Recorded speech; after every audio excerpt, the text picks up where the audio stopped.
मेरे प्यारे दोस्तों, आज हम आपको अल्लाह के नबी हज़रत ईसा अलैहिस्सलाम के मौजिज़ात के बारे में बताएंगे।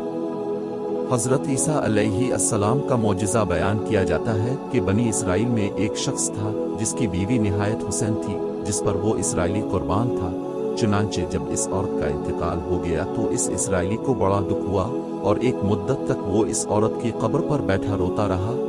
इत्तेफाकन हज़रत ईसा अलैहिस्सलाम का उधर से गुजर हुआ तो उन्होंने इस इसराइली को परेशान हाल देखकर इसका सबब मालूम किया। जब उस राका ने अपना वाक़या बयान किया तो हज़रत ईसा अलैहिस्सलाम ने दरियाफ्त फरमाया, क्या तो चाहता है कि मैं इसको तेरे लिए जिंदा कर दूं? उसने अर्ज़ किया कि हाँ हुजूर, यही मैं चाहता हूँ।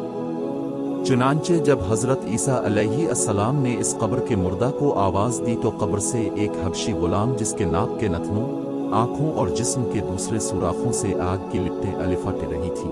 हज़रत ईसा अलैहिस्सलाम को देखते ही गुलाम ने कलिमा पढ़ा कि ला इलाहा इल्लल्लाह। ईसा इसराइली ने यह देखकर अर्ज़ किया, हुजूर मुझसे गलती हो गई, मेरी बीवी की कब्र तो दूसरी है। ये सुनकर हज़रत ईसा अलैहिस्सलाम ने हबशी को हुक्म दिया कि तुम अपनी कब्र में वापस हो जाओ। चुनांचे वो मुर्दा होकर गिर गया और उसकी कब्र को मिट्टी से छुपा दिया गया। फिर हज़रत ईसा अलैहिस्सलाम ने इस दूसरी कब्र की जानिब तवज्जो फरमाई और हुक्म दिया कि ए साहिब कब्र, अल्लाह के हुक्म से जिंदा हो जा। चुनांचे कब्र फटी और इससे एक औरत सर से गिर्द झाड़ती हुई बाहर आ गई, जिसको देखकर इसराइली बोला कि आरू अल्लाह, मेरी बीवी नहीं है।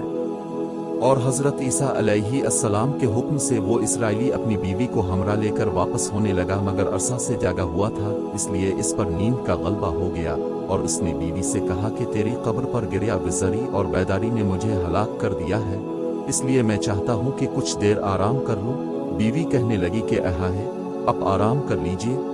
चुनांचे वो इसराइली बीवी के जानों पर सर रख कर सो गया। इतने में एक घोड़े पर सवार एक शहजादे का उधर से गुजर हुआ जो अपने जमाने का हुसैन था, जिसको देखकर शहजादी अज खुद कुर्बान हो गई और इसका दिल काबू में न रहा। इसने शौहर का सर जानों से नीचे रखा और फर्द मोहब्बत व गलबा इश्क से मजबूर होकर शहजादे के सामने जा खड़ी हुई।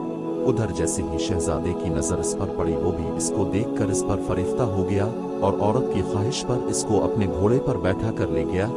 चुनांचे इसके शौहर ने बेदार होकर जब अपनी बीवी को ना पाया तो निहायत परेशान हुआ और उसके मिलने की तदबीर सोचने लगा। सोचते सोचते आखिर उसके निशान कदम पर चलकर अपनी बीवी को तलाश कर लिया, जो शहजादे के पास पहुंच चुकी थी। इसको देखकर इसराइली ने शहजादे से अर्ज किया कि ये मेरी बीवी है, अब उसको छोड़ दीजिए। अभी शहजादा कुछ कहने भी ना पाया था कि इस औरत ने कहा, मैं तेरी बीवी नहीं बल्कि शहजादे की लौंडी हूँ। ये सुनकर शहजादा इसराइली से कहने लगा, क्या मुझसे मेरी लौंडी को लेना चाहता है? उसने कहा, खुदा की कसम, ये मेरी बीवी है जिसको मेरे सरदार हज़रत ईसा अलैहिस्सलाम ने मरने के बाद मेरे लिए जिंदा किया है। अभी ये गुफ्तगू हो रही थी कि इत्तेफाकन हज़रत ईसा अलैहिस्सलाम भी वहाँ तशरीफ ले आए, जिनको देखकर इसराइली कहने लगा, आरू अल्लाह, क्या ये मेरी वो बीवी नहीं है जिसको अपने मेरे लिए जिंदा किया है?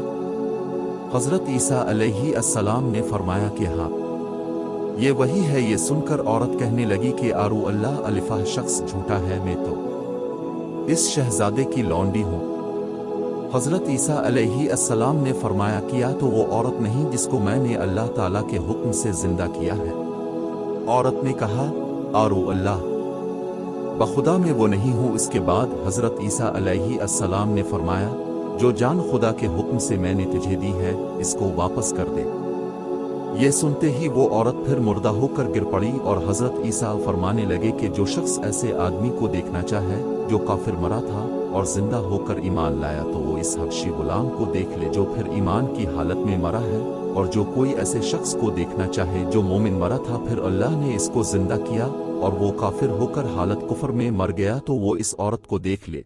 इस वाकया को देखकर इसराइली ने कसम खाई, अब कभी निकाह ना करूंगा, और मैदानों की तरफ निकल गया जहां अल्लाह ताला की इबादत में मसरूफ हो गया। मेरे प्यारे दोस्तों, इससे हमको सबक मिलता है कि कामयाबी अपने नबी की इताअत व मोहब्बत से ही मिल सकती है। चुनांचे हमें भी चाहिए कि हर हाल में अपने नबी की इताअत को सामने रखें, چاہے دل مانے یا نہ مانے لیکن نبی کریم کے طریقوں کو لازمی اپنا آ جائے۔ اللہ تعالیٰ اس واقعہ سے سبق حاصل کر کے عمل کرنے کی توفیق عطا فرمائے، آمین یا رب العالمین۔